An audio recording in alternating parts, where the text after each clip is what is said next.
In the evening, the center of Los Angeles simply turns into some horror story.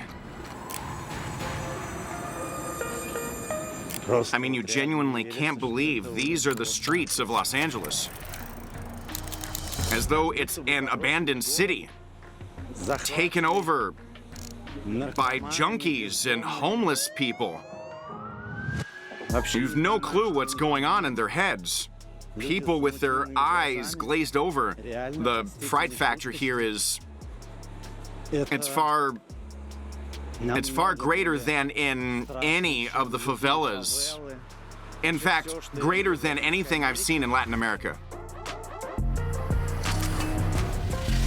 Guys, today we're in the capital of dreams.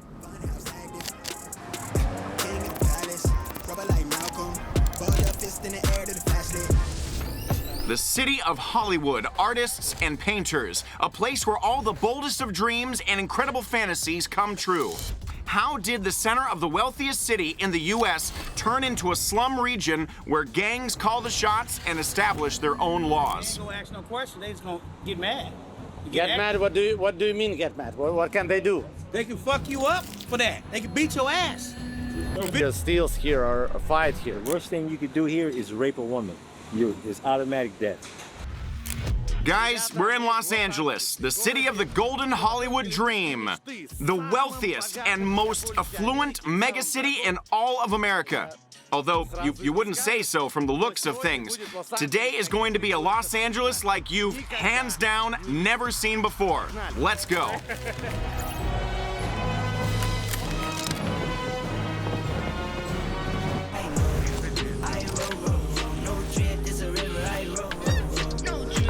All right, you guys, we're now in Beverly Hills, and not just Beverly Hills, but at the very hilltop where the most expensive real estate lies. I mean, Beverly Hills alone is a very expensive area in Los Angeles, but this here is the creme de la creme. Am I right? Yeah.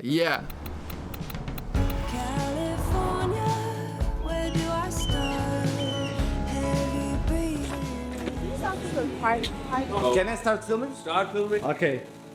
We're visiting Karen Khan, an Indian who moved over to the US and racked up his first $1 billion here. Well, almost. You know the difference between 900 million and 1 billion? 100 million. So even if you're 900 million, you're not a billion yet. Karen started off as a waiter in a snack bar after moving from India to chilly Chicago in 1996. I get my first job at McDonald's. Welcome to McDonald's. May I help you? And minimum wage $4.65. Now he's showing me his house at the summit of Beverly Hills, costing several dozen millions of dollars. This house was designed in 1954 by Mr. Paul Williams. He was the same generation as Frank Lloyd Wright, which is a very, very famous architect. But Paul Williams has designed over 3,000 buildings in Los Angeles, making him the most amount of buildings built by any architect in LA, including Los Angeles Airport. LAX Airport was designed by Paul Williams. That's the ocean. Yeah, we're there. On a clear day, you can see Catalina. Those are the Malibu Hills. That's the Getty. Paul Williams designed houses for many celebrities who lived in Beverly Hills till the 80s. This included Frank Sinatra and Lucille Ball. As a black man, and due to the segregation reigning over these parts at that time, Williams himself wasn't able to live here. More than that, he couldn't even sit on the same side of the table as his white clients, which is why he learned to sketch his blueprints upside down, making it convenient for his clients to inspect the drawings from the same spot without moving. Now his homes are a collector's item. Karen's mansion is literally crammed full of paintings, expensive antiques, and other works of art, as is customary in Beverly Hills. Karen himself frequents all of the wealthy, fashionable parties and can even, for instance, afford to close up the Versailles to take a photo of the Hall of Mirrors with no one in the background. This is a photo from a private party in a chic house. The city of Los Angeles. Wow. I could say that this is $1 million view, but I guess it's more than $1 million. Yes, Much more. much more than $1 million view. Now, for $1 million view, you can buy nothing in LA. You can't even look at Canyon. Doghouse. Doghouse is more. How many years do you own this land?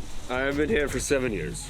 And during these 7 years, I guess prices are up. Jump up. Everything is very high. Yes, everything is gone up. But I want to show you something actually from here.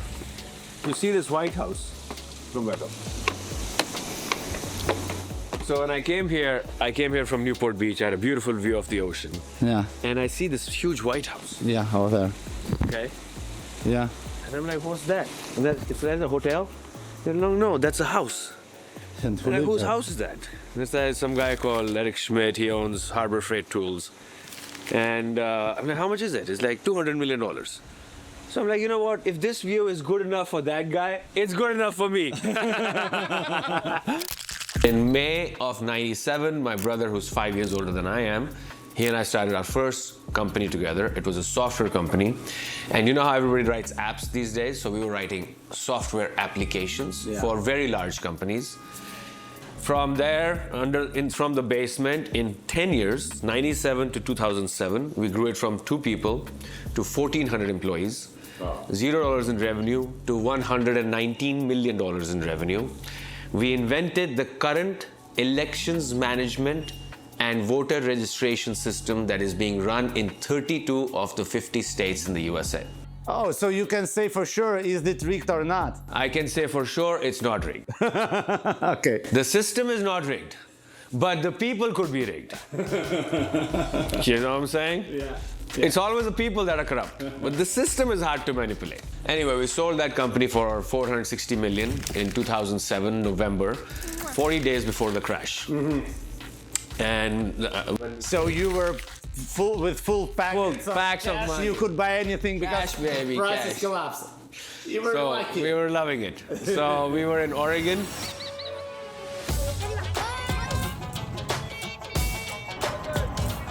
Karen was born into an Indian military family and lived in the cantonment of Ambala in India. He'd twice been denied an American visa and was already thinking about a career as a fishmonger in a local market. And we get this huge packet from the United States Embassy, and it's addressed to my mom, Mrs. Mamta Khanna. And we open it, and it says, "Dear Mrs. Mamta Khanna, you, your husband, and your children under the age of 21 are welcome to the United States on a green card." And I'm like, Mom, what is this? Like, oh yeah, I applied in 1984. 12 years ago, I applied to move to the US. Green card. Yeah, and it came 3 months before I turned 21. Otherwise, if I was 21, game over for me. Yeah. I would still be in India, okay, in that fish market. Yes. So you could choose any city you want. Correct. Why did you choose LA? That's a very good question, and it's a very educated answer actually, because I have visited 48 countries. I've been to Mexico, just for example, 45 times. I've been to all the European countries over 20 times, and there's always a desire to, move and live in the romantic European countries like France or Italy or United Kingdom. But first of all, those are romantic cities, not practical cities, right? So when you live there, how are you going to get construction? The Italians don't really like to work, and the French and the French are, rude, and Yeah. the Indians are, like Mexicans. Nothing gets done, so you can't really live there. It's the best country still in the world to live in, I think, the United States. It's still the best country, I think, to work in, because when you make an agreement, if you make a handshake, it still is pretty valid, unlike in some other countries, like, for example, India or China. You make a handshake and you leave and the deal is over. You start the next day, you start it all over again. It's a brand new deal again. You say, well, yesterday you were going to sell it to me for $2. It's like, that was yesterday. But okay, inside the USA, you could choose any city. You have New York, Yes. you have Chicago, you have Florida, the whole Florida. Amazing. And to that I say, LA, there are two LAs, okay? One LA looks exactly like the other cities you just mentioned, which is lots of traffic, lots of commute, going to work or going to see your friends, which is very high rent or very high, and lots of people. But if you just make a slight left, you will see over there that I'm living in the biggest metropolitan in the world. I have no sound, no car highway, pin drop silence, right? Yeah. And yet I'm only 3 minutes away from the city. On top of that, I think the people of LA are very open to immigrants. What does that mean? Even the Americans that live in LA are mostly from other cities. So when you come here and when you move here, people are very open and open-hearted and welcoming. Oh, you're from New York. They're from New York. Or you're from India. They could be from France. So everybody is welcome here. Versus when you go further east, New York City, and you go to United Kingdom, France, India, it becomes more and more cliquey. These are my friends. These are my parents' friends. These are who I hang out with. So I think from a social standpoint, it's a very, very open city.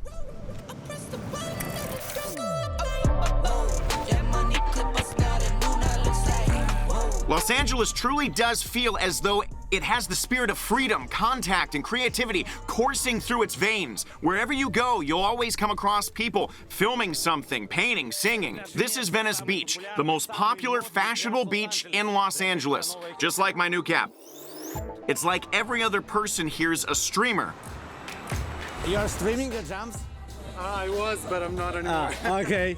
Many people watching, like you. Sometimes they're on TikTok and shit. There's some little baby. You make some street art? Yeah, we make all the street art, man. Graffiti, yeah. From Las Vegas to, you know what I mean? So you're from Las Vegas? Came here to make murals? Of course. More than murals, you know? What do you mean more than murals? Show love to the community, man. Get to the and get to where it gotta be. You know what I'm saying?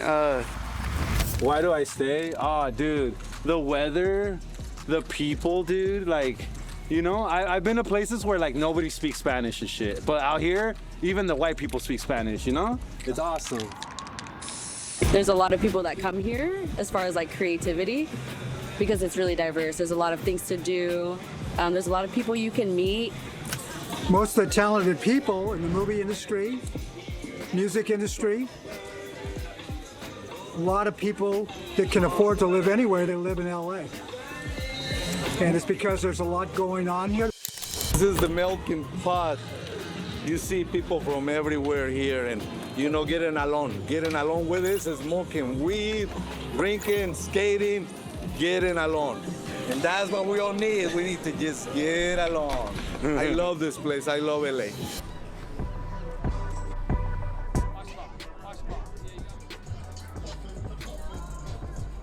Personally, I sing songs and sell the shirts I sing to you. wow. So you live in the street? Oh no, our own houses. Oh yeah, wow, great. Spare change houses. Great. Are you with them? Here's a famous guy who collects money for weed here every day and who is often interviewed by journalists. Do you really collect money for weeds? I do. I use this money to support myself in everything, and part of that is weed. But I use it for everything. Okay. To tell you the truth, my biggest expenses are food and automotive. But why do you write about weed? People think it's funny. So it's like a creative. Yeah. Why people who earn their money share them with you for weed? I mean, for drugs, they earn money. They think it's funny to take a photo with the sign, and it sounds good. They identify with it. Do you collect a lot every day? It depends. When you do this full time, you make the equivalent of $48,000 a year, like somebody in a W-2 job. Wow. It's actually the cash going through my hand is $28,000 to $30,000 a year. When you do it regularly, 6 days a week, full time. Are you gonna give me a donation for this? Because I gotta work. No, actually, I never give money for drugs. Well, all right. Bye. I gotta work, dude. Okay. They did a big interview. They gave me 20. Just like that, you know? On one hand, he's being honest and saying, I'm collecting money for weed. He doesn't even go nagging, and people give it to him. So just imagine it. People working official jobs, earning money, bringing it home to their family, and then they decide to give that money to the guy for drugs. Simply because they decide that it's fun. That it's a creative approach and it puts a smile on their faces. Here in Los Angeles, you can earn tens of thousands of dollars per year this way.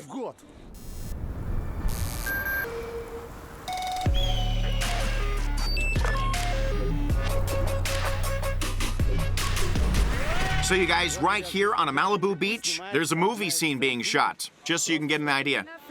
Not film? Is it okay? Yeah, I will finish filming and then stop filming, okay? Thank you. I'm vlogging.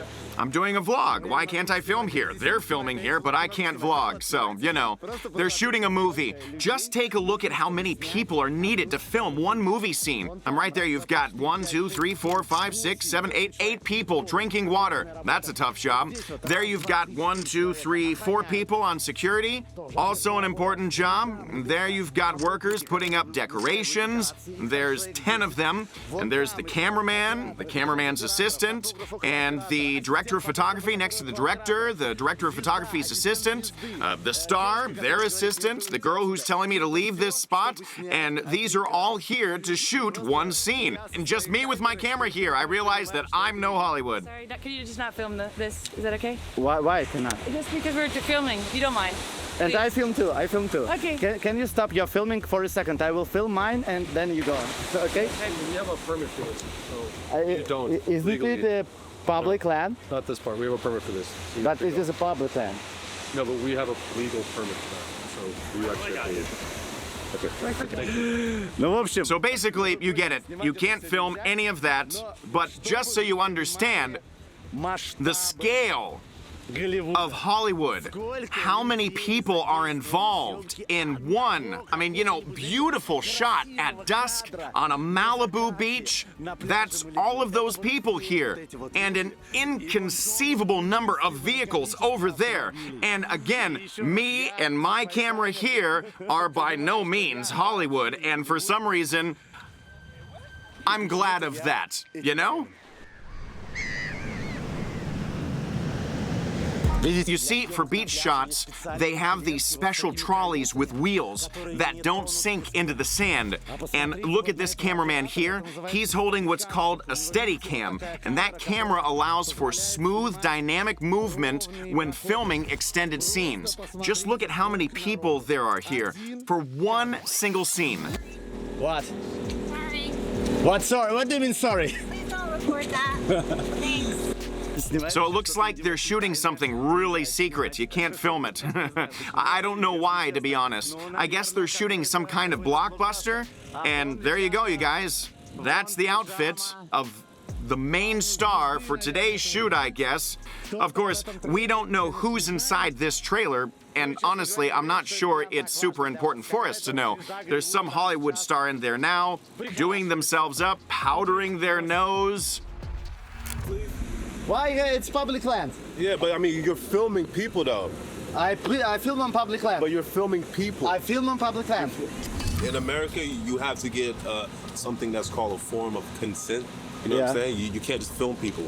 But if you are in the public land, I can film myself. I film myself. No, I'm saying go somewhere else and film somebody. You'll see what happens to you. What happens to me? A lot of people get offended. They don't want to fight. Go to Compton. Go somewhere else. Go Inglewood. Go film somebody. You'll see. They'll be like, public land. Boop. Or they might not even do that to you, brother. Yeah, a lot of people will get offended. They may want to fight. So don't walk around filming people in LA. You're in LA. New York is different, bro. Stop fucking filming me, bro. I'm filming me. You came to me. You approached me. I didn't approach you. You do that again, I'm gonna smash your fucking camera, bro. You will smash my camera? Yeah. Keep filming. Did you hear that he wanted to smash my camera? Can you go that way? He's threatened me to. Can we just go? What is your name? Can you tell me your name? Please. No. Tell me your name. Why don't you tell me your name? Can we just go? So there you have it, guys. If someone tells you how freely you can film in America, just imagine that film crew security. So not some street bandit, but a film crew guard and a security guard told me that I'd get my ass kicked, that they would smash up my camera, and that's normal. Like, this here is LA, not New York City, you guys. You can't go around filming here. Why can't you film? Because we're two big guys telling you we'll kick your ass. So that's basically how it works here. And you say that bandits are dangerous. Film crews are dangerous, you guys. Watch your backs around them. These guys here are always ready to send you packing. And since I was sent to the center of LA to check what would become of me and my camera there, I simply couldn't refuse such a chance. We're heading to the famous Skid Row. We'll be there in just a minute. Bam, bam, she wanna flick for the gram. The Los Angeles suburbs are incredibly picturesque postcard views. The vast beaches, the Beverly Hills palms, the chic clubs of Western Hollywood, but the closer you find yourself to the city center, the more you experience one specific feeling. This hit me right in the face on my first day in the City of Dreams, having booked a hotel in the city center like I'm used to, so it was easier to get around. Okay, you guys, my first exit into Los Angeles. I've just flown in, rented a hotel in the center. I'm gonna show you my room too. You might be in for a surprise. I just want to go and grab a bite to eat after the long flight because I'm hungry. I gotta say, the smell here is rather odd. Ah, there we go. It takes away your appetite right away. By every door, behind every corner, on benches, on sidewalks, everywhere, you have homeless people lying down with weed in their hand. So there you have it, the reason for the smell. People who don't have any money for an apartment, but naturally they can afford to smoke. On top of that, this is historic Broadway, the subway station, the very center for those who know LA. There you've also got people spreading a mix of smells. So, I mean, right in the heart of LA, what hits you full on, yet again, are these drug-infused fumes and the stench of people who haven't washed in a long time because they live on the streets. But it turns out that the most messed up was yet to come. This was only the outskirts, the cleanest and calmest part of the legendary Skid Row, the city of homeless and junkies in the very heart of the City of Dreams. The size of this homeless region in LA is simply staggering. I mean, this isn't just one street or a couple of streets. It's literally nearly a mile, I guess, that way, and another one there, and another one there, in every direction. So it's a whole region, generally a large chunk of the city. In a way, it's a favela in Los Angeles. Something real, something raw, not accidental. Here you've got people talking to trees, sleeping next to their own fly-ridden feces, and walking around in sacks. Here's this person using an aerosol deodorant to try to open that door, I guess. For some reason it didn't work, and he's going away. Then, with the same deodorant can, he was doing something to the streetlight post, and again with different doors, clearly expecting his trusty key to work out. Here's what it looks like on the map.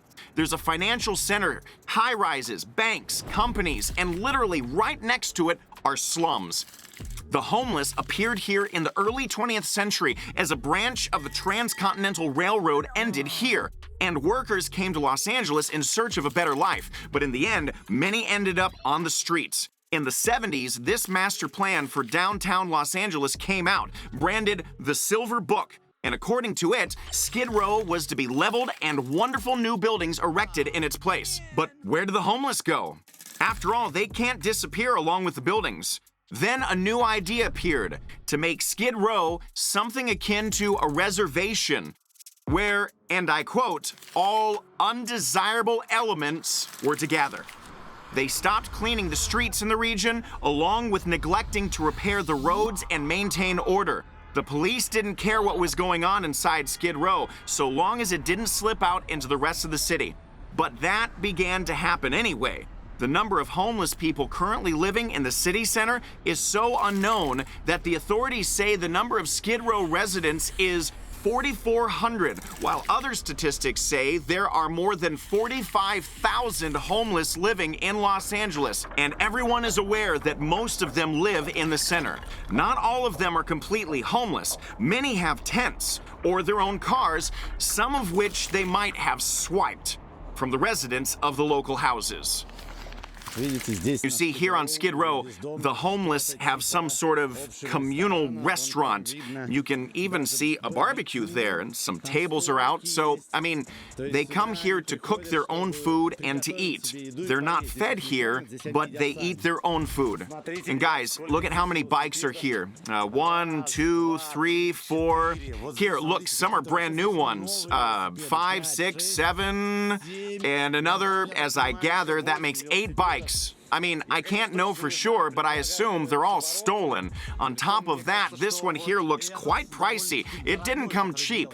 The guy has laid out all of his belongings and is preparing his special brew right on the sidewalk for all to see. There are piles of garbage everywhere, which the locals sift through and use the contents to craft their houses. They also find clothes and food in them. Just look at how many needles, needle after needle after needle there are. Needles, all sorts of files, more needles, an incredible amount. Someone just ditched their personal belongings here. Most of this stuff is just needles. And so look here, the homeless man has a whole house, and if you see, there's a fan there so that cool air blows inside, and next to it, there's a fenced-off area with a table, and there's a person sleeping over there. In fact, he looks to be the owner of this house. I mean, it's practically a country house, only in the middle of Los Angeles. The number of homeless people in Los Angeles has been growing at a steady rate of 10% per year, and the former bounds of Skid Row have long been unable to house all of them. Tent camps are growing in the financial center, the judicial district, and an increasingly larger area of the city center. In an attempt to somehow contain this spill, they've begun to build high-rises in the center of Skid Row to accommodate those living on the streets. Well, you guys, you have every type of housing under the sun, all just on one patch for the homeless to use. You've got tents over there with people living in them. Here's a car in which people are also living. Here is an elite house, which is also given to the homeless, and it is not the only one here. Look, there's another elite house being built, even more beautiful, with floor-to-ceiling windows, a panoramic view of Los Angeles, and it will also be completely given to the homeless. How long do you stay in this building? When did they give you apartment? September the 3rd. How do you like it? It's comfortable. Was it hard to get this apartment? Was it hard to get? How did you get it? Oh, I stayed in the shelter. Yeah, and then they moved you here, yes? Yeah. Do you have everything inside? What you need? Shower? Everything. This is Skid Row, Los Angeles. This is one of the roughest, most dangerous communities in America, basically, and it's really convenient because you have a lot of fugitives from the law, murderers, robbers, stuff like that, and they hide out down here because, you know, it's a community of homeless people, so they're not really regulated as much as somebody in the community would be regulated. So Danny lived on Skid Row for many years and was a fugitive from the law until the police found him. He served time for several crimes, and now he's doing his best not to end up on the streets again. But if you're on public assistance, you might pay 60 bucks a month for a 1-bedroom with a balcony, brand new building. Mm-hmm. So this is really the land of opportunity when it comes to the homeless crisis, because it's the biggest problem that plagues. We're walking along Skid Row, trying to choose a road which won't land us in view of any illegal activity, and so we don't make anybody angry at us. Tell me, when I'm walking here with a camera, is it dangerous or not? No. No, with a camera, no. No. They do nothing. No.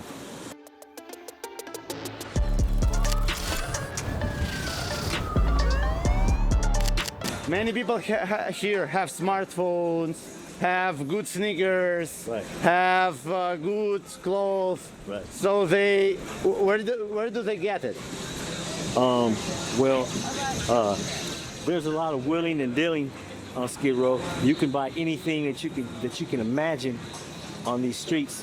So, you know, these are Jordans right here. Yeah. I'm wearing one because I had an operation on this foot. I didn't buy these on the streets, but I've bought these particular shoes on the streets before. But you can buy anything out here. You got a lot of. How much they were? Originally, I think they are more than $200. Yeah, like 220. 220, yeah. So did you pay 220? Yeah. Yeah. How people here pay 220 for sneakers? Different. Or for iPhone.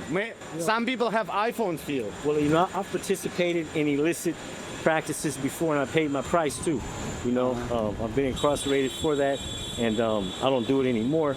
But I have done that, and that's what enabled me to get some of the things that everybody else had.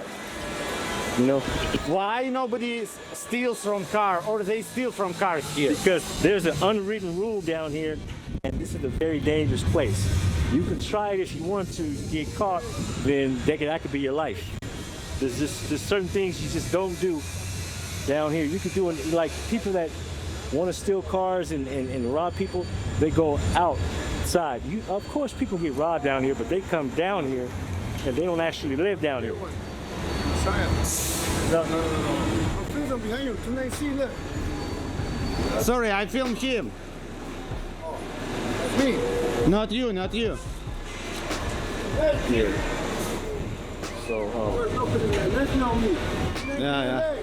I don't film you. I mean, that guy was really mad that I was filming. Yeah, sorry. Where are you from? I'm from Russia. Russia. Yeah. So you said here exist some rules. Yeah. Who make these rules? The rules were set in stone several generations ago. But who maintain them?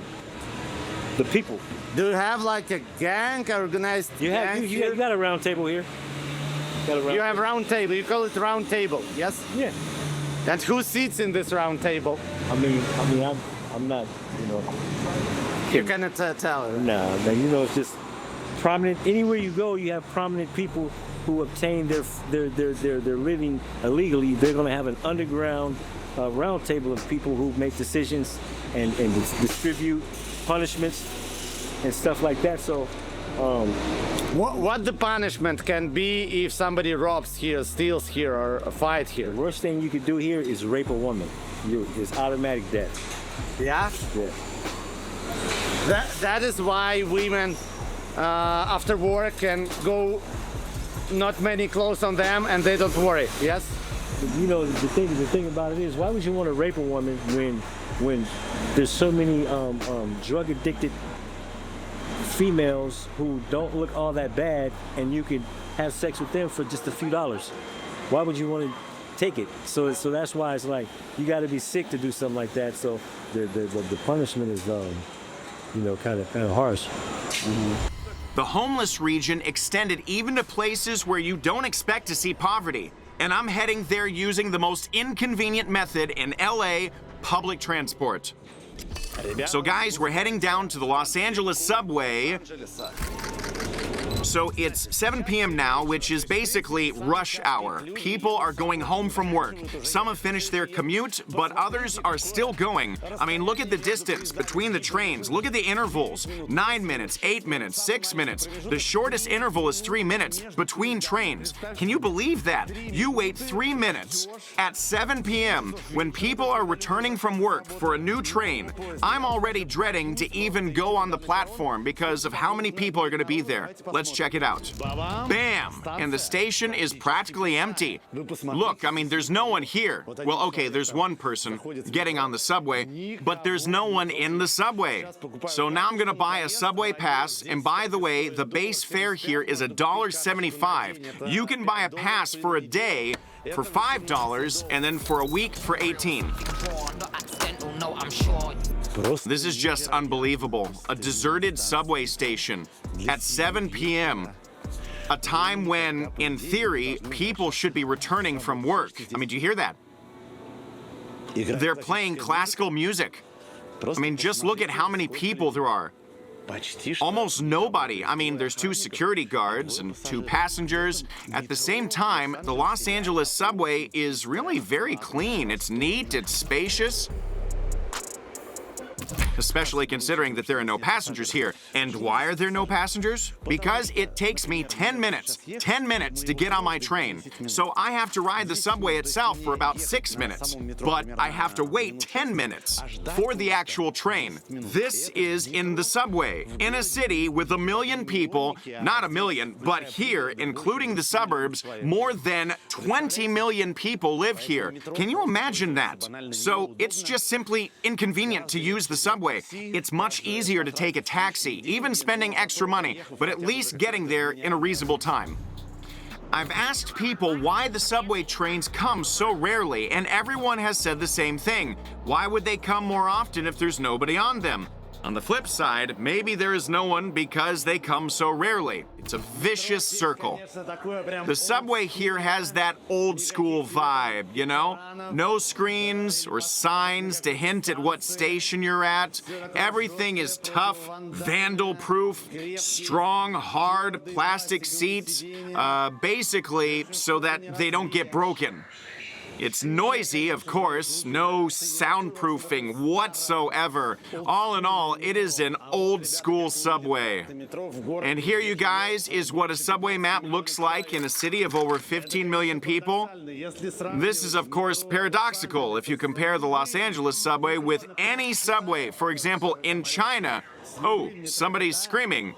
Even with the most provincial, the smallest Chinese town, well then of course it's like 2 worlds, 2 universes, as if the difference between them is several hundred years.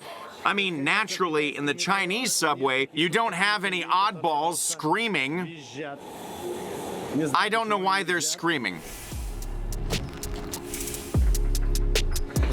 So check it out, the metro station Hollywood Vine.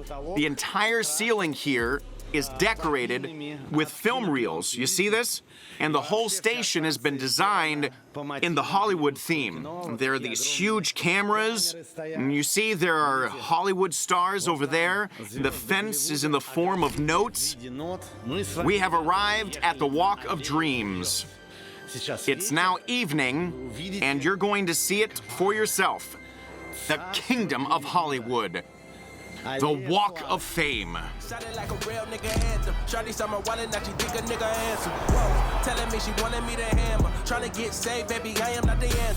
A world of dazzling lights, magical dreams, luxury parties. I envisaged Celebrity Walk or the Walk of Fame in a lot of ways, only not like this. People hooked on fentanyl and crack, a combination of luxury vehicles and homeless tents. Luxury for show. There you go, you guys. Only in Hollywood could you come across souvenirs like this. Wads of dollars, gold ingots, the dollars for $5 a pack, the ingots costing you 20. Close by, you have people asking for at least $1, a real one. The police are knocking around here and there. Thieves are being detained all around, and in the midst of all of this, you have barely dressed beauties heading to clubs. So look, this is also a fairly typical situation, yet a very strange one for me. Look how many police cars there are. This is a police car. A police car pulled up over there. Here's another police car, this police car, and this police car over there. Look how many police officers are standing here. And all of these police officers came here to arrest one homeless person. And in some places, there seems to be no reaction, but in others, well, just look how many people there are. 1, 2, 3, 4, 5, 6, 7, 8, 9, 10, 11 people arresting one homeless person. What happened here? Can I ask you? What's going on? Yeah, so many police here. That is why I'm filming. everything's okay. Yeah? You came here for this guy, but over there is the whole skid road full of people like this. I just wonder why you came only for this guy. I mean... I'm really curious. You got any questions? Customer relations. You cannot reply, yes? If I turn the camera off, can you explain me that? Because I'm really curious. I'm not local. I get it. I'm not at liberty to say, but you're more than welcome to record. You can still be here. We're just going to keep it right here. Yeah. I can't really say that. Okay. The tent camps spread across Hollywood faster and faster with each year. But now you have literally them on Hollywood stars. I mean, they... Oh, everywhere. Yeah. They're everywhere. It's like I don't know what it is, but it's like something really bad. Yeah. You're a bouncer here, yes? Like a bouncer. I'm a security. Have you ever had problems with security? No. Are you scared of that, or what do you feel about that? I'm scared about what? Homeless people who sleep on the street just near you, or they don't bring any danger? I don't feel they're dangerous. You don't have to be scared about them at all. Okay. They're not bad people. So no problem with that? No, they're not a bad people. They're homeless, but it's like, they're not really bad people. Yeah. That's the point of my view. Yeah, I see, yeah. That's why I'm asking you. They're not bad people, man. They're just homeless. You feel compassion to that? Sometimes. Because, I mean, they left it alone on the street. The family abandoned them. They walk away from them. But they don't want to leave the drug addiction, too. That's a problem. That's about it. So check it out. This car has been left with the windows and doors open on purpose so that when this car is robbed, at least the windows won't get smashed. I mean, so if people see that something is lying unattended inside and they want to swipe it, well, then they won't have to break the windows, as the windows are more expensive than what's lying in the car. Not a lot of people, but a lot of people who care about their car windows, they do this. People literally leaving the trunks of their cars open or the hatch on their SUV open, and the idea is that thieves will see there's nothing worth taking in the car and they won't be smashing windows and rummaging through. So check it out. This car was also deliberately left with the windows open, and this one also, so that people can climb in there with no problem and steal what they need and not break the glass in the process. This is really surreal. I mean, really. I mean, the alarm is going off because someone broke into a store, and yet all of this is on the Hollywood Walk of Fame. And nearby, people in luxurious clothes are getting ready to go to a party. On the other side, a homeless person is talking about his own stuff in a slightly altered state of consciousness. It's just madness, all focused in one spot. I don't know how else to describe the atmosphere here. There are now more than 2,000 stars in total on the Walk of Fame. On top of that, not only living people can receive stars here, but also, for example, cartoon characters. Some performers or show business figures are given 2 stars if, for example, they have shown flair both alone as individuals or as part of a group. So let's say Michael Jackson, for example, has 2 personal stars as a singer and a radio personality, as well as a star for being in the Jackson 5. From time to time, these stars are stolen, and each star weighs more than 100 kilograms. It is not easy to haul them away, but nevertheless, when there's a will, there's a way. In 2003, for instance, after the death of the actor Gregory Peck, his star was stolen. Also, Donald Trump's star was smashed in 2018 during the Black Lives Matter protests. Since the hotel I'm staying at is in the city center, Finding a parking spot is a real adventure for me. It's impossible to leave the car overnight anywhere because despite the fact that the locals dare to do this, the parking attendants tell me that they can't guarantee the safety of the cars at night, even if they're in a paid parking lot. So let's go in here and check it out, even though it's supposedly gated in like this. Hello, sir. How much is the parking here? $10. $10 till tomorrow. If I leave it till tomorrow. No, overnight. Why no overnight? Why? No security here, no overnight.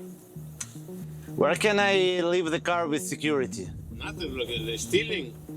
Ya tomorrow, no, ya no China. Roban. Pero hablas español, ¿sí? Les roban las piezas, les roban las llantas, les roban el equipo y todo. ¿Y dónde puedo quedar mi hotel? $60 adentro. So the parking attendant himself is telling me not to leave the car in this parking lot. Okay, so we'll go look further.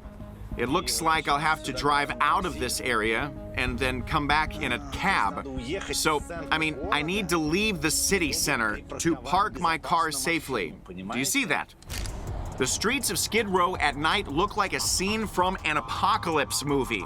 People dancing without music, trash which someone is rummaging through, groups hanging near walls caked with graffiti. It's funny that you have beautiful girls like that walking along these streets without batting an eyelid, no fear at all. And look at how glammed up they are. So technically the police do patrol here, and there's another police car over there. Can I not get in here? The expensive parking lots in the area are completely closed at night, as if they're under siege. I mean, I don't get it. All of these buildings here, there are people living in here. There are cars parked here. And I can't believe people would leave them here and go home thinking that their car might get robbed. I drove around several places until I finally found a guarded parking lot where I could leave the car. All that was left was to get back to the hotel. I just genuinely can't believe that these are the streets of Los Angeles. People are just walking around, talking to themselves. I mean, look at all this around. Look at this whole picture. The streets are obviously empty. The only people walking along these dark streets are messed up people. They're obviously on drugs. And by the way, check this out. Look at all the empty headphone boxes there are here. They must have been lifted from somewhere during the day. People are dancing and something else. See, look, this store has been smashed up. Whatever couldn't be hauled away is just lying around. And look at this. They even smashed up the stuff they couldn't take. I mean, there are rats running around here. Some rats just bolted through there. By the way, look at how much bread has been left here. Some kind of canned food. So, you know, you can't say that these people are without food. What kind of cans do we have here? Well, that's, some kind of Chinese sauce. And there are even tomatoes over here, although they might have been stolen. Seriously, you guys, it's scarier to walk around here than I've already seen this man several times. He's riding around me. He's riding and riding for some reason around me. I don't like this at all. He just circled me again.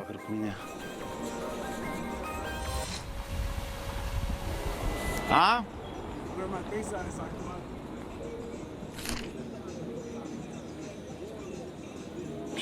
What did he say to me? Well, I guess I won't be going any further. They seem to have noticed that I'm filming.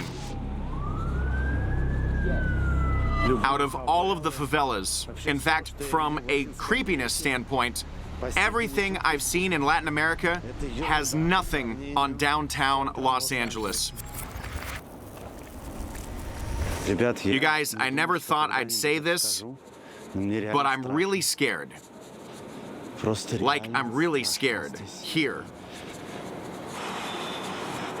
Nighttime downtown LA turns into a full-on creep show. It's like Nightmare on Elm Street stuff. I mean, it's dark. There's trash. Drugged up people are traipsing around you like zombies. Like this one here, just standing and sucking on something. Or they just stand there all hunched over. And you've got no clue what's going on in their heads. I mean, technically, they don't seem to be aggressive, and no one has ever come at me. That cyclist was circling around me, but maybe he just wanted to warn me that it wouldn't be safe for me to be here with the camera. But nothing scarier than that has actually happened to me. Nevertheless, the feeling is so creepy. Just this pressing, looming sense of eeriness. Honestly, I have never experienced anything in my life like I have right here. It's giving me goosebumps.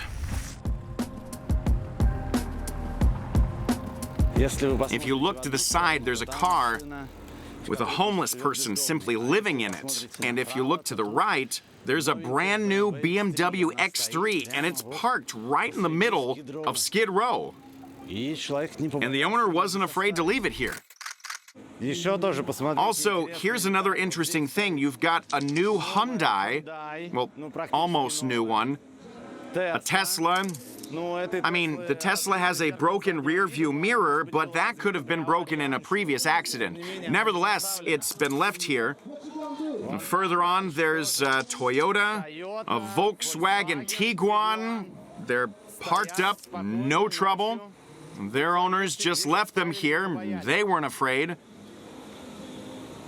Perhaps nothing will happen to them here, although naturally, I don't know whether I'd leave my car here or not. What do you think? Would you leave your car parked in a place like this for the night? And there's that same cyclist again. He seems to be patrolling the area. I don't know for what purpose. He didn't recognize me in my sweatshirt with the hood up. These people are collecting water from a fire hydrant and they're washing their feet in it, but they're not drinking the water. In fact, this is the only source of water here. Now, it's tough to even tell which of these people were simply psychologically ill. You know, if they suffered from some kind of disorder and therefore ended up on the street, and to distinguish them from those who developed some form of disorder because they started using drugs while on the street, there's obviously almost no one here who doesn't use drugs. It's just the kind of environment here that gives you no choice but to use drugs. The environment itself makes you go crazy either way. You can't get by here without drugs. I don't know. So guys, I ask you one thing, do not try this at home. Before going on this tour of Skid Row at night, I made a lot of preparations. I knew what I was doing. When it comes down to it, this is my profession. I know how to minimize risks. Do not repeat this. It is really dangerous. You could genuinely get killed here.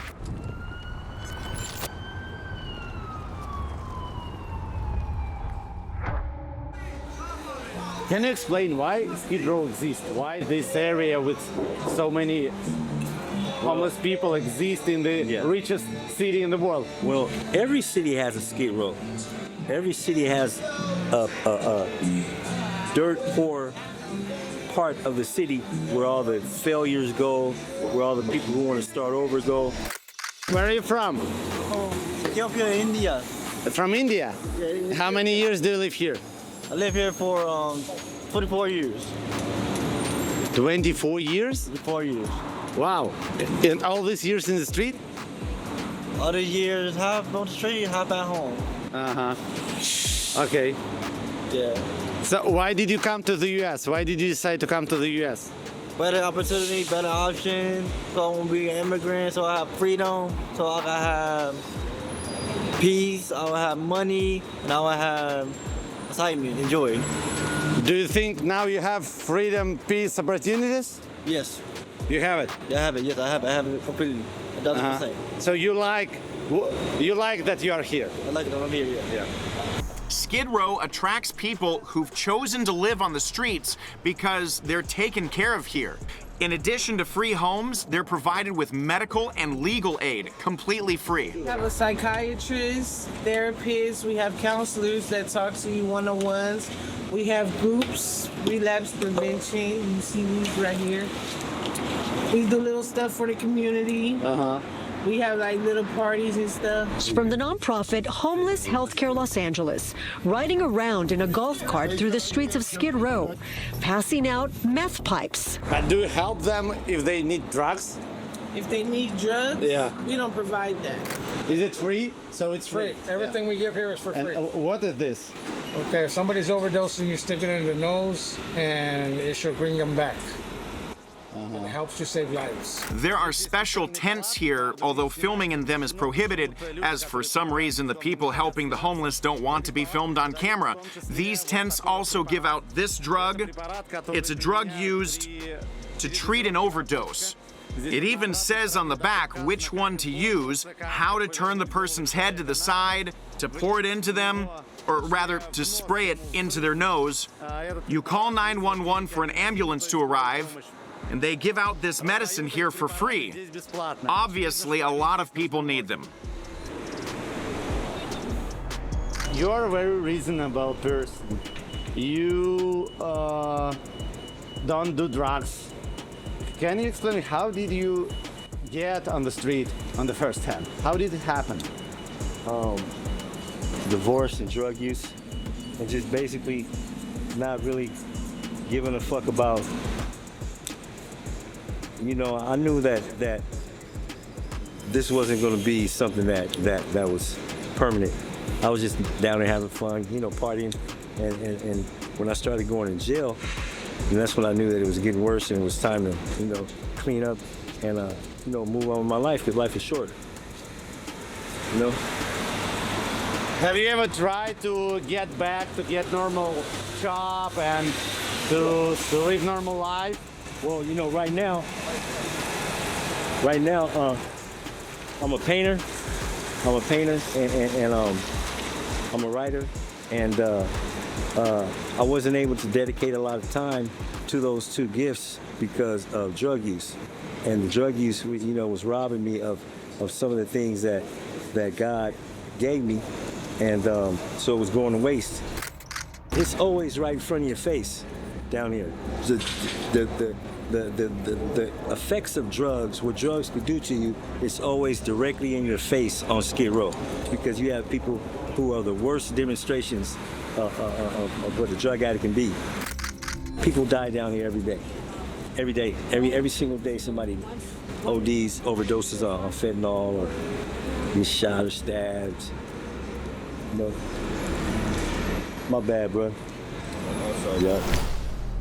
I met quite a few people on Skid Row who are trying to get out of here. And I'm now pursuing my dreams, so I had to start off with scratch. So I moved away from my family, and I'm tapping into the resources in LA. So that's basically me starting back out from the bottom, and, you know, believing in my dreams, and, you know, just making it work. I see that you are young, you are smart. What feelings do you have? The broken me. Let's see. It is about you, really? It's actually a story about homelessness. Yeah. The broken me. Well, this is sad to say, but everyone has a broken version of themselves. The hardest part seemed to pinpoint the aspects of those that aspire to fix them. Some may say or may think, well, I'm already broken, and naturally go into self-destruct mode, neglect. This was me. I did not know who I was, but I like to say hello. My name is I'm fucked. This was my state of mind, making excuses and always blaming someone else for my situations, for myself, because I abused drugs, and I abused drugs at a really young age, and unfortunately, they abused me back. I'm 26, and I tell you that eating from a trash can isn't fun, but you find your favorite place to eat at. I recommend Taco Bell if you have any. if you ever get this low, as I was, stuck. What were you on? I mean, what did you use? I was doing cocaine and crystal meth. So it ruined my life, bro. And for how many months, years? How many years? I've abused methamphetamine for at least 5 years, bro. About 5 years. And I lost myself. I was going through psychosis. I thought the shadow people were following me. Yeah. And I didn't really realize until I got out of it, you know. And did you do fentanyl too? Fentanyl? No, that's an immediate killer for you. Like, I've touched fentanyl before and I have died from it. So I just... Skid Row also has an escape route. The most famous person who managed to get off the street is Khalil Rafati. For several years, he lived on the streets as a drug addict, which he later wrote about in his book. So check out how he used to look when he was doing drugs and how he looks now. Right, kids? Rafati now has a juice and smoothie empire, Sun Life Organics, based in Malibu. What do you guys want? Acai?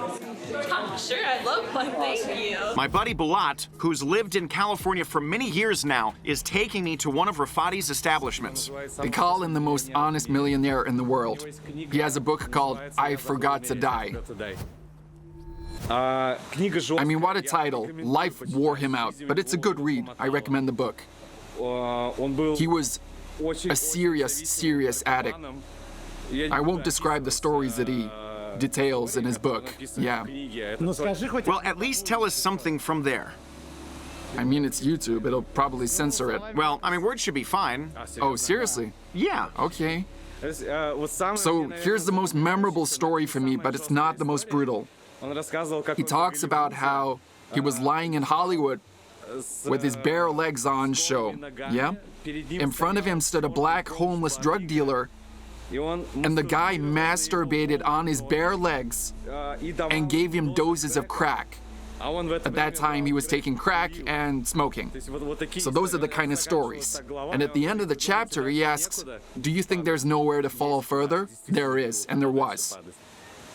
He was saved by the fact that he started making smoothies in rehab. Now he has a whole chain of these super healthy and, it has to be said, super expensive food establishments. The $1 million smoothie, the $1 billion smoothie.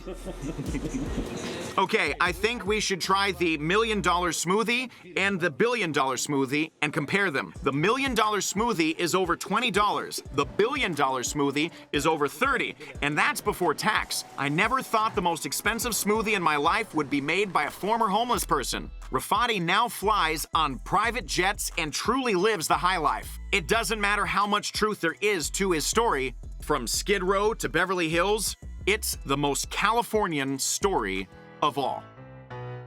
The billion or the million? This guy. I mean, $1 billion's better than $1 million, right? Yeah. Okay, so you guys, the green one is the $1 billion. Color-wise, this one looks like a gift a baby might leave. This one's the $1 million, and these are the names of the smoothies. $1 billion and $1 million smoothie. Let's do this. Well? It's a no-go without a straw. Oh, okay. Yeah. Okay, all right. I mean, see how thick they are. This is one of those cases, you guys, when you simply cannot manage without a straw. Straws are the devil, of course, but sometimes you simply can't do it without them. Here's to $1 billion. It is super thick. Rafati smoothies are known for their unusual combinations. A cup might contain vegetables, fruits, herbs, a huge bundle of spices, and various grains. It's super filling. Yeah, the grains. They're really nutty. You taste it? Yeah, mine's actually more grainy. You know, it's as though there's oats. It might even be some kind of a bean, but mixed with that is sweetness, banana. You taste the banana, too. Uh-huh. I don't get what's the green part in mine. I can't even pick out all the flavors. Uh-huh. There's a genuine symphony going on here. Mm-hmm. It's a really unusual smoothie. I mean, seriously, on top of that, you've got a mix of all these strange flavors that you don't expect to taste in a cocktail. There's a lot of fruit here, vegetables. Yeah, and I've also got it's pearl barley or some kind of beans. Ah, the billion is softer than the $1 million.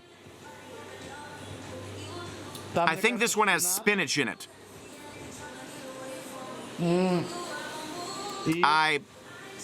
I can't make out what you've gotten here, honestly. So, the young Thai, what's that? Young coconut meat? Okay, coconut pulp, yeah, okay. Spinach? Spinach, right. I thought it was spinach, yes. Cashew? Cashews? I don't know, there's no comment here. Cashew butter? Maybe it's cashew and butter? Okay, cashew butter. Butter made from cashews, okay. Colostrum? I don't know what that is. Only later did I learn that this colostrum was actually the very liquid secreted by women, cows, and other mammals before the actual breast milk arrives. Well, let's hope Rafati didn't delve too far into his experiments. So look, you guys, these are the ingredients that are put into the local cocktails, into these local smoothies. And to be honest, I don't even understand half of the names, let alone how to translate them, and I don't know the words in Russian. So, I mean, on the right, of course, first there's red salt, and then matcha, the herb which you can use to make tea, for example. Then something called monk fruit. And then you've got sublimated rice, then some hydration and beauty powder. Then, as far as I can gather, that's wheat. And then chlorosium. There's red salt, rice bran solubles, goji berry, lotus pollen, collagen, and much more. Hydration and beauty powder. And then goat whey. Maybe someone can make a similar establishment, but with more affordable prices. Good idea for business. But for some reason, in American reality, affordable prices means very high ones. Yeah. I mean, prices in Democratic states are always very expensive. They're always high. California is not just a Democratic state, but in some sense, it's the main Democrat stronghold. Since 1992, the Republicans have never won the presidential election there. Like in many Democratic states, here you have high taxes, expensive housing, but on the bright side, better salaries and free health care for the poor. This state has been a people magnet almost throughout its entire existence. First, there was the gold rush, due to which it was branded as the Golden State. Then the arrival of the IT crowd to Silicon Valley, who were attracted more by the legendary golden sunsets in the local area as opposed to gold itself. Then the immigrants. Since 2020, the population of the state has begun to gradually decrease. Many works have already been written regarding the reason for this fall, and the phenomenon also received an almost scientific name, the California Exodus. On top of that, the first to pack up their bags were the richest. Another story about people leaving California. You had neighbors move out of your neighborhood recently? Well, the California Exodus certainly continues. Our state population dropped by 500,000 people over a 2-year period. Elon Musk moving from California to Texas. Oracle saying they are changing their corporate headquarters from Redwood Shores, California to Austin, Texas. And Chevron leaving the Golden State. This is the main pedestrian street of Santa Monica, one of the prestigious coastal areas of Los Angeles. Real estate here is very expensive because the ocean is literally a few meters away. I mean, you've literally got the beach behind these houses. But due to the rapidly deteriorating situation with homeless people and safety concerns, one of the symbols of recent times is this public safety kiosk, which appeared here quite recently on the site of a former restaurant. Now, instead of food, there are police officers on watch, making sure people don't get robbed. And if you're robbed, you can go to this kiosk. When did this kiosk appear? 2021? Is it safe here? Safe. Okay, thank you. A Tesla showroom, just like a store, like in a shopping mall. I mean, there you have different clothing stores, whereas here you go and buy yourself a Tesla if you want. The last time I saw car stores like this was in China. It's popular there. And here it is, the Cybertruck. Naturally, you have the most people gathered near it. There's a line to sit in it. It's some kind of cheap plastic. Pretty cheap plastic, I mean, really. Let's see how it feels to sit behind the wheel. Well, I mean, it feels like you're in a real truck and that everything is very simple. So check it out. There's some kind of cheap rubber just on the floor, and the pedals too. Cheap plastic or rubber here and here. All of this is fashioned as if it's been made for residents of Texas. But I mean, really, there's this super huge monitor and steering wheel, like a ship's wheel. But also, I mean, just listen. It's all some kind of cheap plastic. The sound turned on. Do you hear when I tap that?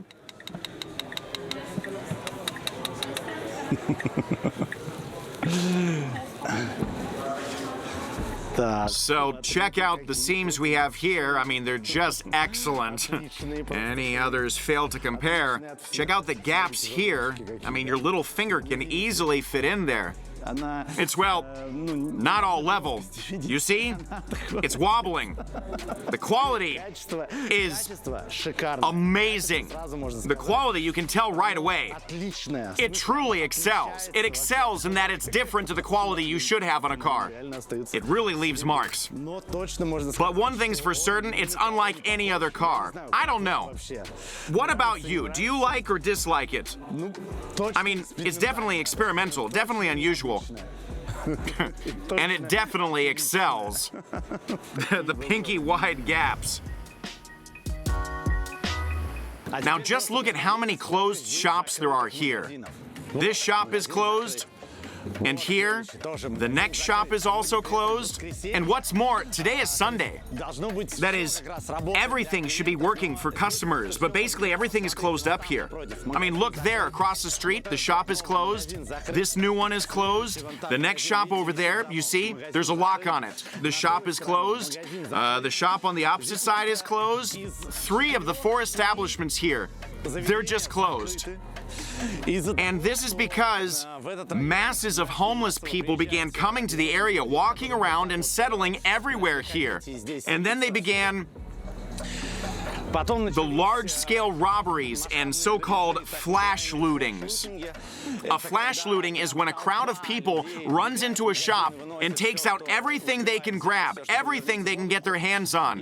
And businesses just, they couldn't take it anymore. So look here, the headquarters of the Democratic Party. The elections are coming up. As I'm filming this video, there's 1 week left until the elections, and this is Kamala Harris's headquarters. The store next door is closed. The next place is also closed. And over there on the corner, one is open, and the next one is closed again. So this Nike store here got hit hard during the looting. The thing is that the store door lies right at the street intersection, which is why it was super easy to take things out of here and immediately take them away from here. And there's a video where you can clearly see how mountains of sneakers and some clothing and other things are being taken out of these very doors. And these things are then immediately loaded into cars and driven away. Unfortunately, the owners of the stores that are left here, they don't want to talk about the situation at all. They do not want to discuss why the others are closing. They do not want to be filmed on camera at all. You get the feeling here that everyone's very agitated. I mean, they just don't even, they don't want to touch upon the topic. They're afraid to say the wrong thing. There are even more closed businesses in the city center. Just check out how many closed stores, restaurants, shopping centers there are here. Here's a sign saying for rent. The neighboring store is also closed. The word closed is literally written here. It is clear that there was once a restaurant here. There's even water left on the table, but that's it. Nothing is operating. Everything is just closed up. A closed establishment, another closed establishment over there. Although, okay, no, the lights are on. There's still a cafe here. There's a whole building that's practically closed. Everything is closed here also, bearing in mind this is the very center of the city. I mean, technically, there should be expensive real estate here. Check it out. Look up there, you see? No windows are lit anywhere. I mean, it's practically an abandoned building. Even the windows are all dirty. They're filthy. This one's working because by the entrance, you see, you've got some brave guy in a gas mask with some kind of thing on his face. Maybe it's a bong. And he's in a cage. I mean, people are afraid to go into a place like this, let alone get it closed up. Gilbert has been guarding one of the stores in downtown Los Angeles for 20 years. Ever been robbed? You break into it? Yeah. Maybe like 8 months ago. The crowd breaks into the store, tears off the light bars, and simply swipes everything in their reach. I'm not here trying to be Mr. Superhero. I'm trying to stop them not stealing it and then take it away from him and, let him go. So if I hold it, when the police come, they come like 3-4 hours, Most of them, people come in, like, they pack the stuff into the back with stuff like that. I don't want to be catching them. So you don't even go and see whether they hide something or not, yes? Well, I stop them and I'm just telling you, give it back to me and get out of here, don't come back. And what they say? Nothing, they don't care. They don't care, they take the stuff and go away. Yeah, and the police don't do nothing about it, What can you do with that? Do you have weapons? Well, I see you have a knife. Well, I have a knife to protect myself. And, I wish I have a gun, but the police say that if I shoot him, I'm gonna get arrested. So you're gonna get arrested if you, security man, shoot a robber? Yeah. It's always the opposite. The bad guy win, and the good guy lose. Causing massive damage inside a 7-Eleven last night. 60 young men and women who were in the store. Exactly what we're seeing at other. SUV violently backs into the security gate. Some hopped the counter looking for cash. Others began emptying the shelves of snacks. It's estimated the thieves did $70,000 in damage to the business that served this community for nearly 40 years. More than a dozen people, masked and hooded, were seen stealing high-end handbags. Some even dragging purses chained to the display case nearly out the door. It took only seconds for 4 young men in hoodies to make off with $27,000 in iPhones and laptops. I mean, all these businesses, they are closed temporarily or permanently? I remember that store used to be busy. Yeah. And they used to break in a lot. They used to steal a lot in there. That one too. That one too? Yeah, that used to be a store when they stole everything. Yeah. I was working here when this store used to be 7-Eleven. Uh-huh. It was the same thing, stealing and everything. In 2014, the state of California decriminalized thefts up to $950. This law is called Prop 47. Under Prop 47, you can go into a store and steal up to $950 worth of merchandise, and it cannot be charged as a felony. It's not even a slap on the wrist. Such thefts have started to be considered a misdemeanor rather than a felony, the punishment for which can be, for example, 1 hour in a cell or a simple slap on the wrist. I've come into the Apple store to find out something. The glasses are too expensive, and so is the latest tablet. So look, this phone is $1,199. It can't be stolen. This one is $999. Also, it can't be stolen. This one, how much are you worth? $899. This one, if you steal it in Los Angeles, it's not a felony. This one costs $799. You can take it along with the watch. And this also won't be a felony in Los Angeles. But I decided to start with something smaller, and I asked them to bring me some new headphones. So guys, I want to get headphones from here, but in a very special way. Can I ask you, I'm YouTuber, is it true that here in Los Angeles, if you take from the store something that's above $900, it's not a felony? It wouldn't be considered grand theft. Yeah. Grand theft is above. So I can just take it and run away, and nothing will happen with me. Well, it would be. Oh, why are they uploading? Somebody stole a cell phone. No, the class is starting. Ah, okay. Yeah. So if I take it and just run away, what happens to me? I mean, I can't do anything. So if a cop catches you, that's... So I can just and go away. It won't be considered grand theft, but it is still petty theft. What can you do if I just now run away? What you do? I can't do anything. Nothing. You just watch like I'm running as I'm running. Okay, goodbye. But of course, you guys, I didn't steal the headphones, as you understand. But technically, if I did take them and leave, here I am. I'm just walking out with these headphones. If I had them in my hand, no one could do anything to me. And I could take more than just the headphones. I could, for example, snatch a phone from a charger. So what? If the damage was less than $950, then no one in California could do a single thing. And just one important clarification, you guys. This is not me spurring you on.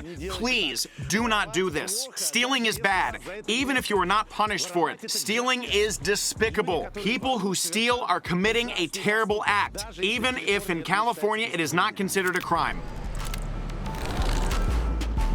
In fact, it is a crime. Many people have the idea that you can just take, steal, carry things away, and no one will say anything to you for it. Because no, it is a crime. It's known as a misdemeanor. Yeah?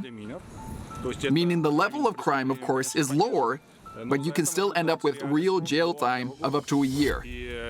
And if, based on the fact that I'm an immigration lawyer, just a warning that if a person is caught doing this and he has, say, a visa, that visa can be canceled or he can be deported. I've had a case, a genuine case, where a client stole an iPhone from Apple and they simply flat out annulled his visa because of it. Yeah. So he decided that, like a homeless person, he can just steal without problems. Yeah. Why don't the store workers react? I'll tell you honestly why they don't react. Many are simply afraid. Because the population has weapons. Put it this way. Many who would go to such lengths, they may possess illegal weapons too. And they could just shoot you dead, you see? Arthur is a well-known lawyer in Los Angeles specializing in immigration issues. Here's a question for you as an immigration lawyer. In your experience, how often do the people, namely immigrants who come here, end up somewhere on Skid Row? Homeless, unemployed, begging for money and drugs? Or are they mostly locals? They're mostly locals. I've met very few people who end up on Skid Row. So few immigrants? Few immigrants, yeah. Well, I mostly work with people who came from the former CIS, and I haven't had any cases where my clients ended up like that. Arthur lives in Glendale, a quiet town near Los Angeles that is already merged with the megacity. How much does an apartment cost here? So, like, naturally, here it's in feet, but I'll ask in meters, if you don't mind. I'll ask in square meters. So, roughly, how much might a two-room apartment of 55 square meters cost here? Well, somewhere around maybe $1.5 million. For 50 square meters? Yeah, it's because of the location. But put it this way, for me and many others, this is an unpopular place. Because in the United States, it's better to have your own property, a private house, yeah. A separate house. Arthur is driving me to the private development where he lives. You're gonna see a house that costs $3 million. It was literally sold the other day for $3,100,000. I'm gonna drive by it just now. I love this little street. It's so green, it's great.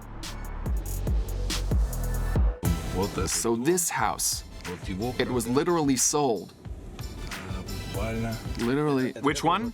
There, right now, that one. Okay, that one right there? That's the one. Okay. Wow, it's pretty big, really. Built in 1927, here. The house is 100 years old. In the end, it was sold for $3,100,000. For $3,100,000, yeah. That's $749 per square foot. All real estate transactions in the U.S. are completely transparent, and the sale price of any house or apartment can be located on the internet. That's why everyone's aware of the median price. In Los Angeles, for example, it's a little less than $1 million. For that amount of money, you can only buy an average small apartment in this city. Here are the prices in the homeless area. You can even see the tents on the map.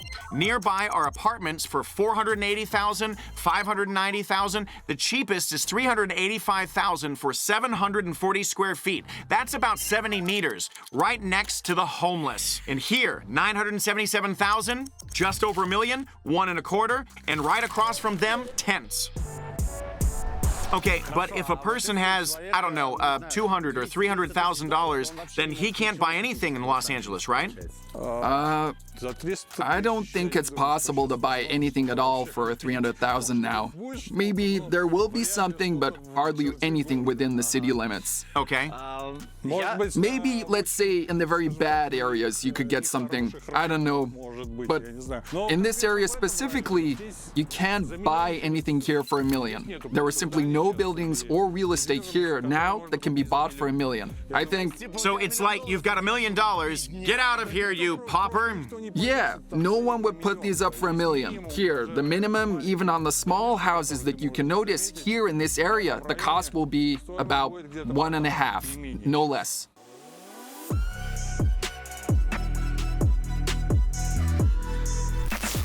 So you said that you've got coyotes running around here? Yeah. On the sidewalks? It happens. Yeah, it happens.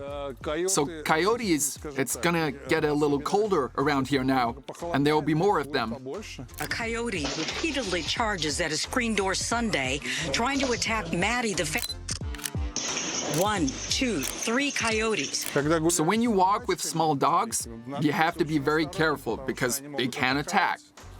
I mean, if you're just walking with no dogs, then generally, they're pretty friendly, you could say. Or not with... So wait, you've encountered coyotes? Yeah. Coyotes in the city? Yeah, very often. In the hills of Los Angeles, you can meet deer, badgers, and even cougars. Right after the pandemic, one of the suburbs was literally attacked by wild peacocks. 2% of the black population are here. Tops, I think. So mostly white people live here then? Mainly, yeah, white people in particular. And as I already said, in Glendale, 40% are Armenians.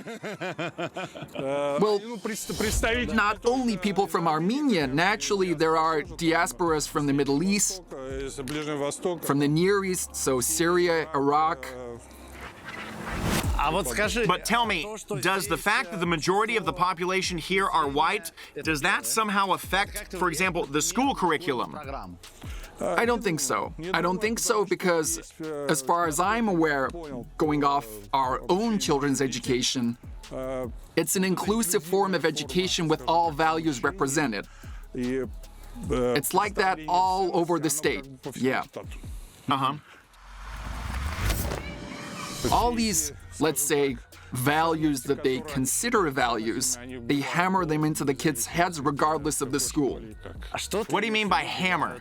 Well, for example, somewhere, I think it was last year or the year before last, I remember there was some kind of protest in front of the City Department of Secondary Education.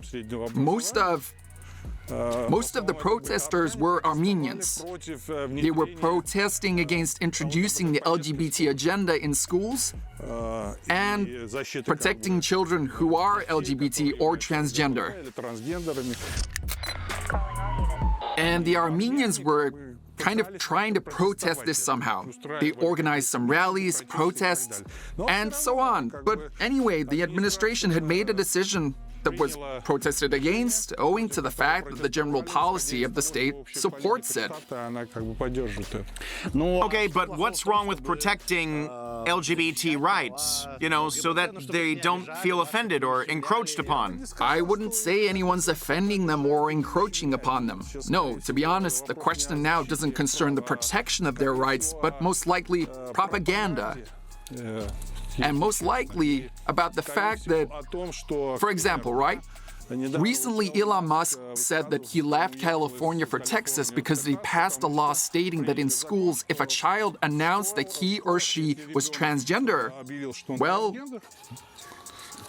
the school was no longer required to inform the parents about it. Meaning what? Meaning that medical workers can simply take a child under their control and give them some hormones and so on without the consent of the parents. Okay, so do you think that this is... It's already possible. Really? It's already possible, I think, yeah. And the question is this. I mean, this kind of agenda essentially revokes parental rights. Because it's believed that the rights of, let's say, a transgender person are much higher than the rights of parents. Now, you're exaggerating right now, right? Well, I'm talking specifically about what I've heard. Elon Musk's son really did change his gender at 16 and became a girl without informing his parents. His school, which became her school, covered for the child, and later California adopted the so-called Safety Act, after which Musk announced that he was moving all of his companies from California to Texas. There is one topic in California that I really didn't want to touch on because it evokes a lot of hatred and hostility and cruelty. And this channel is about the fact that hatred, hostility, and cruelty are definitely bad. And I really wouldn't want to arouse such feelings in you. And precisely because this topic evokes such feelings, many who make videos about California steer clear of this. But without it, we can't create a complete, accurate picture of California. Which is why, if I want to be honest, I can't shy away from it either. This, of course, is the topic of LGBT, or LGBT+. I really don't want to spark any negative reactions from you, no matter how you feel about this topic. I want to say right away that I believe that everyone's choice should be respected, whatever it may be, and that government certainly shouldn't be getting under people's bed covers or considering them to be bad people. And even more so, it shouldn't deem them as extremists simply because they're somehow different from everybody else. Anyway, I'll tread carefully, but still, I'm going to touch on this topic. This is a story about what inciting anger and hatred leads to. News on the controversial bill signed by Governor Gavin Newsom, Assembly Bill 1955. Identity. The bill's author wants to prevent. Newsom signed the law banning policies that require teachers to tell parents if their child changes their gender identity. Well, now billionaire Elon Musk has vowed to move 2 of his companies out of California. And excessive action means excessive resistance. The Safety Act, or Bill 1955, does not by any means encourage school children to change their gender or sexual orientation. It protects the right of students to hide their personal choice, even from their parents. Although in some areas of Los Angeles, such as West Hollywood, sexual preferences are not only not hidden, it's as though they're on display. Here is a crosswalk in the form of an LGBT flag. And I honestly don't know anymore. Is this an acknowledgement of LGBT, supporting them, or on the contrary, is it trampling on LGBT? Also here, a veterinary clinic, an LGBT flag, and the words, "All are welcome." When you hang an LGBT flag on a veterinary clinic and write "All are welcome," is that support for LGBT, or is it mocking LGBT? On top of that, the clinic itself did not know when I came in and asked. But this is an animal clinic. The "All are welcome" and the LGBT flag, what does that mean? The very next morning, they changed the facade. The day after my visit, they removed the "All are welcome" sign. I don't know what that means. Now, not all are welcome? Even an auto repair shop with the sign. This culture of hyper-demonstrating LGBT+ symbols in the US appeared as a result of hyper-repression against adults who are simply trying to live their lives. Not long ago, being different was dangerous in the US. In the 1950s, Senator Joseph McCarthy launched a purge of communists from the country. Later, it would be called a witch hunt. Part of this purge was branded the so-called Lavender Scare. McCarthy said that the battle was not just between capitalism and communism, but between Christian values and the new communist ones. And homosexuality, an alien value to Americans, was practiced by communists. Homosexuals were allowed to resign. Why those individuals must not be handling top secret. Gays began to be fired en masse from state service positions. President Eisenhower proclaimed the policy, "Let's clean the house of sexual minorities," and signed a decree prohibiting their employment. In the United States, sexual orientation turned into a threat to society, like communism. The police arrested organizers of gay parties, charging them with anti-state activities, a step down from extremism. Clubs and bars were closed all over the country if they were somehow connected with homosexuals. In the mornings, the police would raid student dormitories, checking students for their sexual preferences. In 1969, as a response to another such raid, students in New York staged a protest called the Stonewall Riots. A year later, in honor of those riots, the first ever gay pride parade was organized. This is how the persecution of homosexuals led to the creation of the greatest mass movement in the fight for their rights. And in a way, the result of those persecutions is that today, parents in California have lost the right to know that their minor child on a high school campus has decided to change their gender. Actions cause confrontation. Extreme actions cause extreme confrontation. Maybe you want to write some kind of angry comment now. Or maybe history will teach us something. But that's not certain.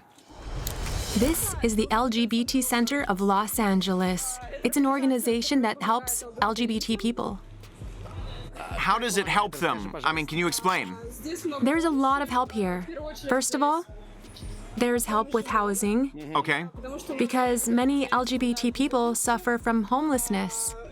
They help a lot with food, help with resources to arrange employment, education. Yeah. Okay. There are also a lot of Russian migrants here. I know them personally. A lot of LGBT people leave Russia. So the center helps us a lot.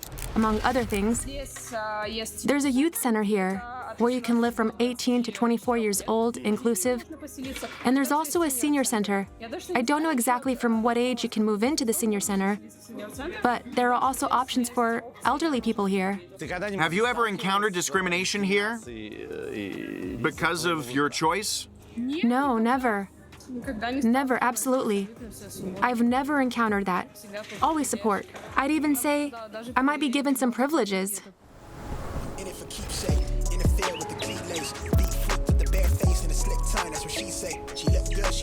So guys, the beauty and well-kept appearance of Beverly Hills is simply difficult to put into words. It's just the perfect, rich area. I mean, picture how a flawless, wealthy, elite community should look. That is Beverly Hills. It really is like something out of a movie. I mean, how they show the luxury life in movies, that's Beverly Hills to a T. I mean, just check it out. Look at these huge trees, all trimmed back to perfection. The houses are absolutely beautiful. There's not a blade of grass out of place on these perfect lawns. But the main thing, look at these perfectly ruler straight palm trees. Not a single one of them has died. You see this?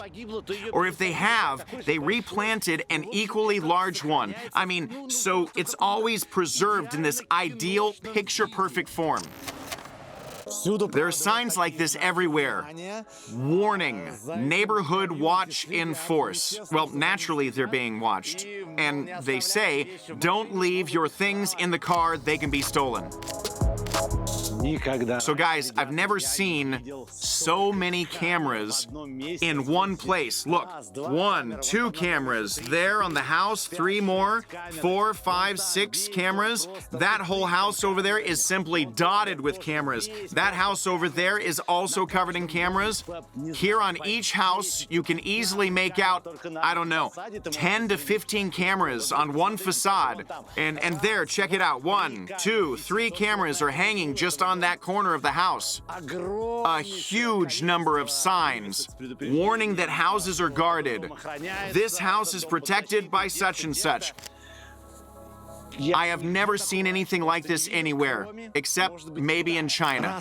One camera's on you over there, another 2 cameras are looking at you, and there 2 more cameras on you, there 1, 2, 3, 4 cameras, they're everywhere. It is amazing that Beverly Hills and China are equipped with cameras in roughly the same way. I don't know if you heard it or not, but that house directly told me, hello, you are in a video surveillance zone. There in the yard, look, someone has a really fancy car under the cover. It looks to be some kind of antique, judging by the wheels. In the yards here, if you take a peek, there aren't just a lot of expensive cars, but unusual old ones too. Some old Jaguars, Aston Martins, some collector cars in particular. So like, fair enough. I mean, you have a BMW in the front row, or some kind of sports Chevrolet. But if you look at a row back, you can see the noses of old, expensive collector's cars. Karen has several luxury cars in his garage, but his main pride and joy is this Indian Standard Herald, like his dad had. Simple 4-cylinder engine, and this goes backwards. Check it out. Wow, everything is original. Everything is right there. Yeah, and original. And by the way, Rolls-Royce made this car specifically for my wife. As you can see, hand-built in Goodwood, England for Priyanka Khan. Yeah. And the carpet is casual. You have to put the choke like the old days. Close. Oh yeah, can you close it? Like from there. Yeah. Another side. Other side. Takes a little bit as the first thing in the morning. You let it this out.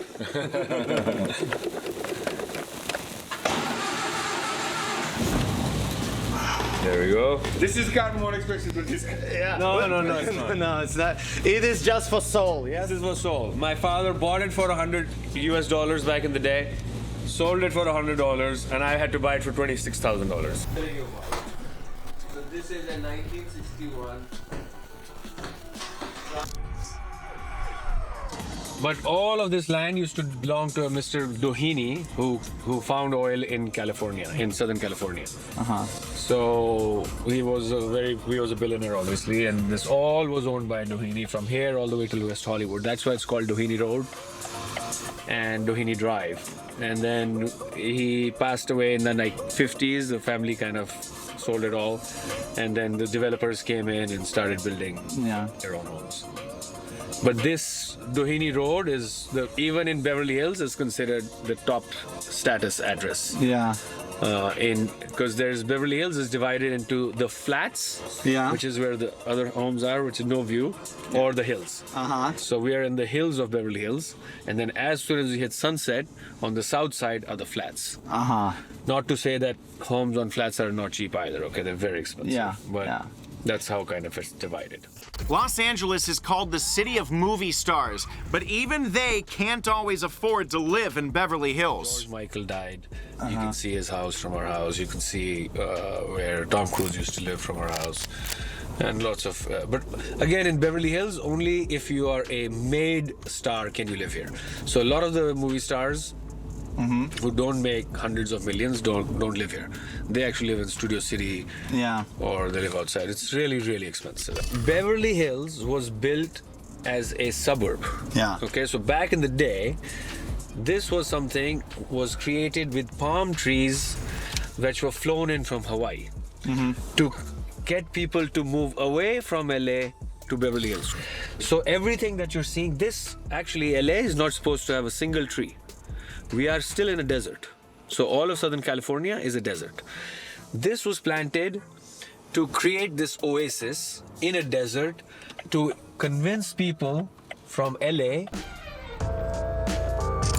Another thing most people don't know is that in all of the city of LA, only Beverly Hills is its own city. So West Hollywood, Bel Air, Hollywood, these are not their own cities. They're all city of LA. Yes. So if you live in West Hollywood, your address is actually Los Angeles. Yes. But Beverly Hills is its own incorporated city inside of the city of LA. So we have our own police, we have our own fire, we have our own postal service, everything is ours, okay? And their own schools. Most of the kids living in these luxury houses go to regular LA schools. But since schools in the United States are funded by local taxes, mainly taxes on real estate, the schools in expensive areas are richer and therefore better equipped than the poor ones. This is one of the public schools of Beverly Hills. This is what I was saying. They're so good, these schools. Look, right in the middle of Beverly Hills, and that's your school. 5 minutes from my house. Why would I put him half an hour, 45 minutes away in a private school? So your son used to go to this school, yeah? Do schools in Beverly Hills and in downtown LA differ? Very much. Very much, yes. Can you explain how do they differ? If they are public, they are paid by government, so yes, salaries should be the same, aren't they? Yes. So, first of all, I don't know if you've heard this expression that everything starts from the top. Yeah. So if you go to a nice restaurant, then that means that whoever the owner is, he thought of everything. He thought of the chef, he thought of the ambience, he told the waiters to be nice to you. You know, you get on an airline, the United people are shit. Right? They treat you like shit, they are shit, everything is shit. The food is shit, everything in United Airlines is shit. Sometimes at night I dream of how I can bankrupt United because they're that bad. You get on Delta, everything is great. It's the same country, it's the same people, but the food is better. Delta, they treat you better. If you have a problem, they care for you. Everything is better in Delta Airlines. Everything is shit in United Airlines. How come? To answer your question, it starts at the top. So LA County, that runs the schools, they have this that if we are not going to treat one teacher better than the other, even if you're a better teacher, but we're going to keep you. If you're a bad teacher, we're going to keep you. Beverly Hills has issues. They're trying to keep a good eye on good people, recruit good people, and teach good things. But the second more important thing is kids in Beverly Hills are from Beverly Hills. So it's, again, I was saying the education just not necessarily, because listen, the tuition is the same, the books are the same. It's about the people in the school. So if you're going to school with like-minded people who are better educated, come from better educated families, you're going to have a better education. Problem with LA is we still have this issue, and I'm not saying it's a bad issue, it's an issue that needs to be concerned, that the kids that are coming around are kids from not very educated families, right? So the environment is different. So even if you put good teachers and good everything, what are you going to learn? That's why people like to go spend the extra money to go to Harvard. You see, because 50 years ago, the education you got at a certain school versus Harvard was very different. The books they had, the thinking they had, the professors they had were very different from, let's say, what you found in a small town college in the Midwest. Yes. But today, because of technology, the same professors are on YouTube. And the same literature and the same everything is available to everybody. You still are going to Harvard because the kids that are going to Harvard are going to be smarter, and hence you'll get smarter by hanging out. May I ask you, if this question is too sensitive for you, you cannot reply. But for me, it is interesting. What do you think about, I would call it, sex education here in schools? I mean, in California, now they teach children that they can change their gender and so on. I don't know, if you don't want to reply to that, don't reply. I'll reply with a scientific answer. The issue is not about the education, it's about intent, right? If the intent was correct, then of course you should teach people, like for example, in India, they don't teach kids about sex education at all. And they don't teach girls about, let's say, women issues. So when the first time it happens, all these girls, even my wife that I know, went through a psychological trauma that, now the puberty is starting, and for boys also puberty is starting, and they don't know how to deal with it.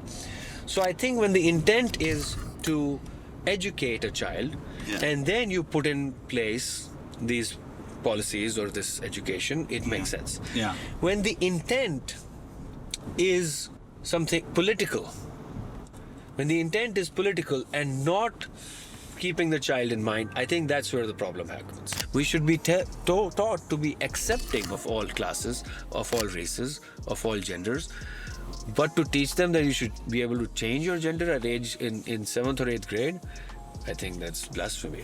But when in your school to your son, they told that he can choose his gender, whether he is gay or not, what was his reaction? Honestly, thankfully, and that's one of the things about Beverly Hills system that never happened in our school. But I know of so it doesn't happen in Beverly Hills schools? I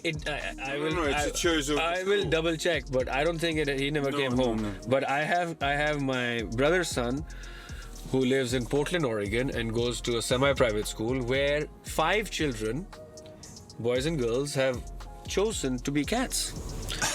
And so they drink out of milk out of a bowl. This is absolute truth. This is not a story that I heard. This is directly from my nephew. Yeah. And they even put cat litter so they can take a crap in a big human-sized cat litter.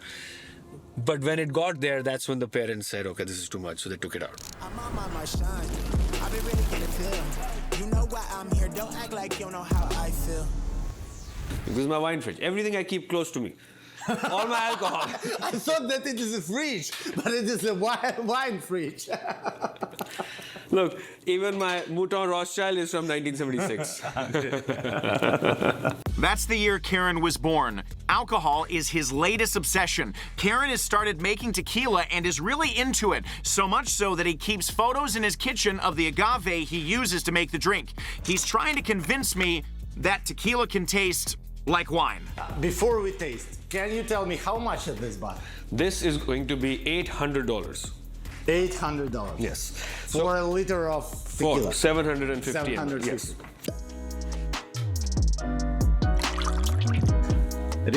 So guys, tequila that costs $800 per bottle. Let's try.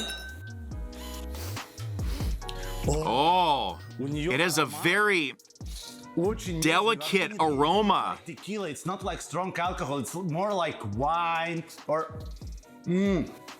Wow, a really pleasant woody aroma with maybe added cherry. Basically, it's very, very delicate and it's not at all like strong alcohol. I'm gonna try it.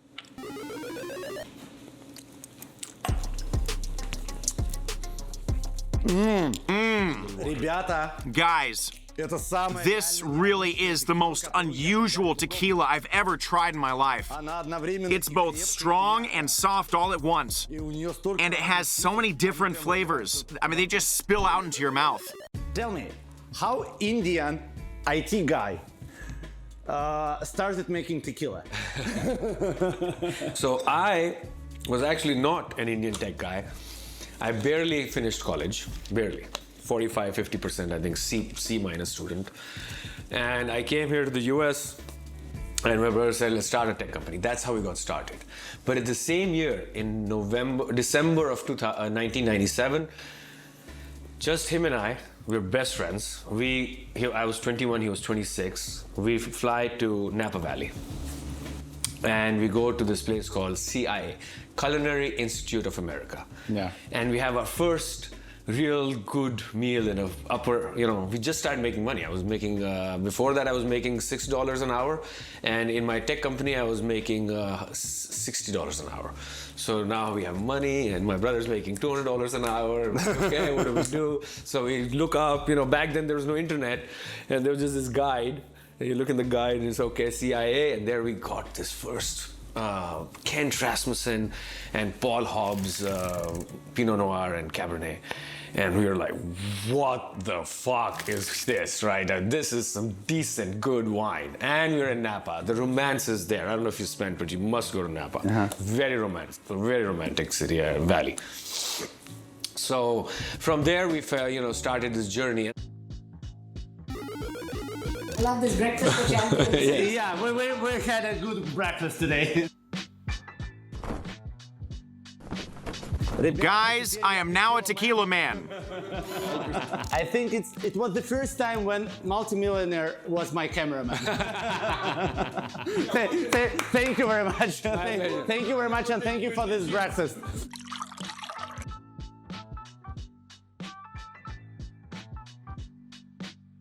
This is our regular reposado, which is 6 months, and then the other 5.5 months it's aged in French wine casks from Bordeaux. So you're gonna taste something that is very unique. My son is 16 years old, he turned in March, and he's always gone to public school. Since he was elementary school, middle school, because I want him to have a taste of what real life is going to be. I feel that a lot of parents, they protect their children from what is out there. But what they're not understanding, that the day they turn 18 and they go to college, they're in that world. So it's like throwing a child into a swimming pool without ever teaching them how to swim. So by keeping them safe now, you're actually creating a huge problem for them in the future. As much as I can, I take him to India every year. He sits on the buckets and he eats the same food that I ate. I need him to know where we came from. So I felt that for 11th grade and 12th grade, by staying in the same house with us, there was nothing more to expand his mind. So I sent him, his first 10 days were, it's a school called Colorado Rocky Mountain School in Carbondale, which is near Aspen. And the first 10 days were 40 new kids in school, 6 different camps. You have to carry your own stuff at 9,000, 10,000, 11,000 feet above sea level.